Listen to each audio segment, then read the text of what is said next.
क्या आपने कभी रात में अकेले रेल की गाड़ी वाले जो डब्बे रहते हैं उनमें सफर किया है? अगर नहीं किया तो कभी करना भी मत। ऐसा मेरा अनुभव कहता है। मैं आपको मेरे एक सब्सक्राइबर की कहानी सुनाता हूँ खुद के ऊपर लेकर। हुआ यूं कि मैं दिसंबर 2022 को अपने गांव शामली से पुरानी दिल्ली अपने घर आ रहा था। रेलवे से तो शामली से रात 8 बजे चली थी, मगर रास्ते में कई बार रुकते रुकते रेल ने बागपत में ही रात के 11 बजा दिए। सर्दियों से वैसे भी लोग इतनी रात में कम ही रेल में सफर करते हैं। ऊपर से ज्यादातर सवारी बागपत से पहले ही उतर गई थी और ज्यादातर रेल के डब्बों में इक्का दुक्का सवारी ही थी।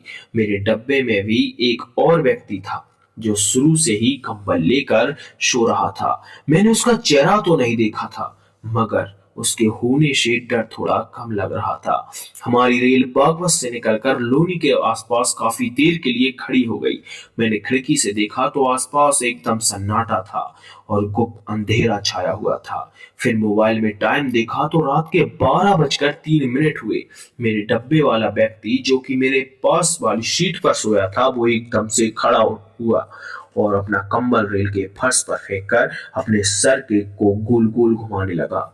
तो बहुत डर गया मैं और वहां से उठकर गेट की तरफ भागा, मगर उस पर एक नजर डाली तो देखा उसकी आंखें जानवरों की तरह चमक रही थीं और वो जमीन पर कुत्ते जैसे अपने दोनों हाथों को आगे रखकर घुटनों को जमीन पर टिकाकर अपनी जीभ को जल्दी जल्दी अंदर बाहर कर रहा था और उसके मुंह से लार और थूक नीचे गिरता जा रहा था। फिर क्या था, अगले ही पल मुझे मेरी जान की चिंता होने लगी और मैं दूसरे डब्बे में भाग कर गया, मगर वहां भी कोई नहीं था। अचानक हमारी रेलगाड़ी चल पड़ी। अब मैं भागता हुआ तीसरे डब्बे में गया। मुझे दूसरे डब्बे में दो लोग बात करते नजर आने लगे और मैं भागती हुई उनके पास जाकर रुका और अपनी सांसों के सामान्य होने का इंतजार करने लगा। तभी उन बैठे हुए दो लोगों से एक आदमी बोला, अरे भाई क्या हुआ, तुम्हारी हवाइयां क्यों उड़ी हैं? सब ठीक है ना? मैंने सांसों को संभालते हुए पूछा लिया, क्या आप भूत प्रेत और आत्माओं को मानते हैं? उन दोनों ने हाँस में सर हिलाकर बोला कि हाँ भाई, हमारे गांव में तो ये सब आम बात है। मैंने कहा कि अगर अभी अपनी आंखों से देखना है तो मेरे साथ 2 डब्बे पीछे चलो। मगर उन्होंने कहा कि भाई, हम इन भूत प्रेतों की बातों में विश्वास भी करते हैं, क्योंकि हम रोज रात इसी रेल में घर जाते हैं। आए दिन इस रेलगाड़ी में ऐसे हादसे हम सुनते रहते हैं। और उनके द्वारा फिर ऐसे ही पिछले हफ्ते घटी एक घटना का जिक्र निकल पड़ा।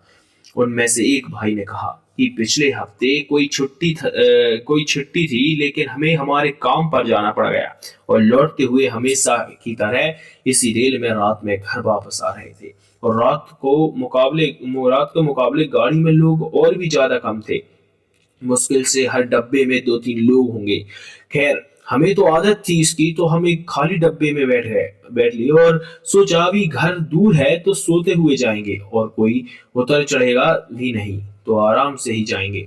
हमने थोड़ी देर बात की और फिर हम दोनों को ही नींद आने लगी और हम दोनों के एक एक खाली सीट पकड़ी और सो गए। करीब 1.5 घंटे बाद हमें हमारे पास के टॉयलेट के दरवाजे में जोर जोर से खुलने और बंद होने की आवाजें आने लगी। जिससे पहले तो मैं उठा, फिर मैंने इस भाई को उठाया और उसने भी ये आवाजें सुनी।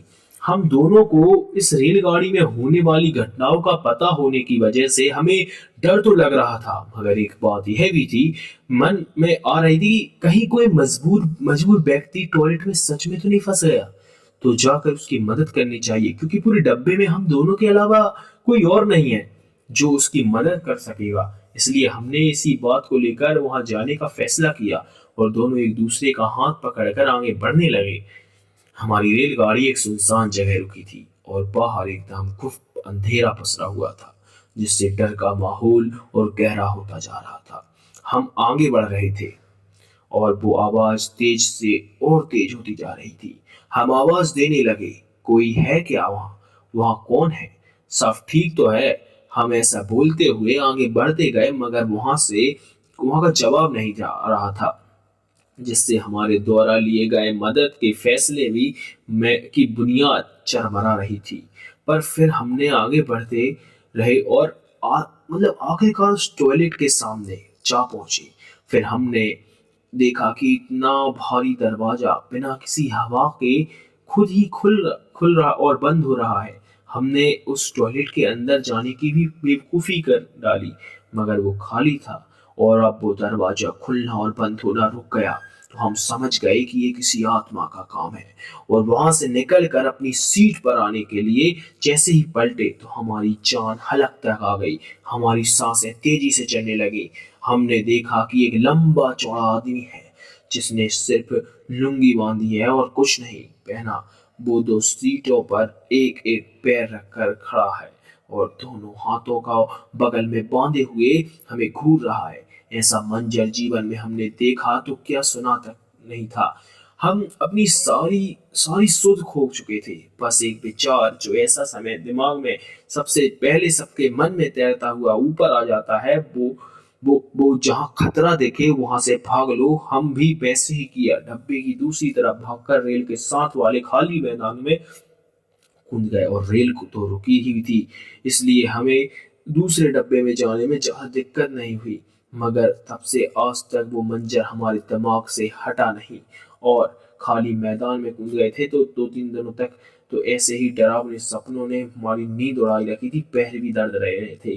फिर जब तक मेरा स्टेशन नहीं आया मैं उन लोगों से रेलगाड़ी के किस्से सुनता रहा और किसी तरह इस मुश्किल समय में काट कर आखिरकार घर आ गया था मेरा सब्सक्राइबर। लेकिन तभी उसने एक बात को ठानी कि आज के बाद कभी भी अकेले रेल में सफर नहीं करूंगा, क्योंकि रेल में अकेला रात को सफर करना खतरे से खाली नहीं।